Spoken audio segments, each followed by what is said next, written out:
बीज में बढ़ा दिया, फर्टिलाइजर में बढ़ा दिया, इंसेक्टिसाइड में बढ़ा दिया, सब में खर्चे बढ़ा दिए और किसान को दाम कम मिलता है। ये तो अब सच है और उसी से किसानों की आत्महत्या हो रही है। महाराष्ट्र की सरकार ने सत्ता में आने के लिए किसानों की कर्जा माफी की घोषणा की थी, लेकिन मुख्यमंत्री रोज घुमा रहे हैं, हम करेंगे करेंगे।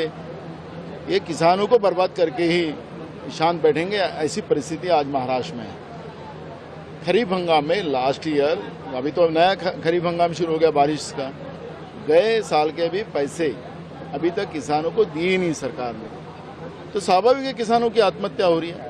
और इसलिए आज हमने विधानसभा में स्थगन के माध्यम से हमने ये प्रस्ताव रखा और हमें आज ही इसमें चर्चा होना चाहिए।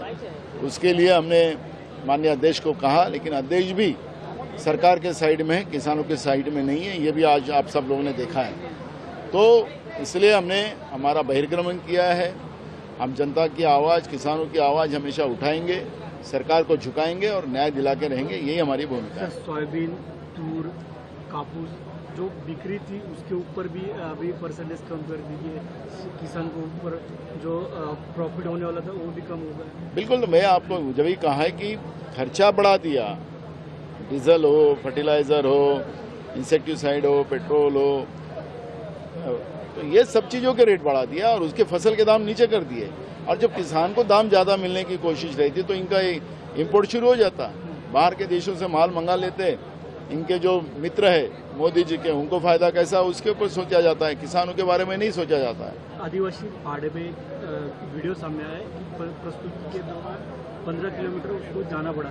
लाड़की बहन योजना को पैसा डाइवर्ट किया है। आदिवासी जो पहाड़े है, दलित बस्ती, उधर का निधि, डेवलपमेंट का निधि समाज कल्याण मंत्री कहते हैं कि हमारे पास निधि नहीं। ये किस तरह देखते हो?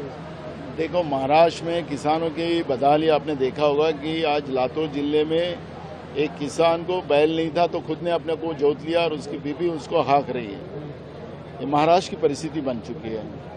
किसानों के बेहाल कर दिए, आदिवासियों के बेहाल कर दिए, दलितों के हाल खराब कर दिए, ओबीसी की हालत खराब कर दिए, बच्चों की स्कॉलरशिप नहीं देते, उनके पैसे उधर ट्रांसफर कर लेते और लाडली बहन को बदनाम करने का काम कर रहे हैं। और ये जो स्थिति बनी हुई है, ये सरकार झूठ और फरेब की सरकार है और ये सरकार को जनता का डर नहीं रहा है।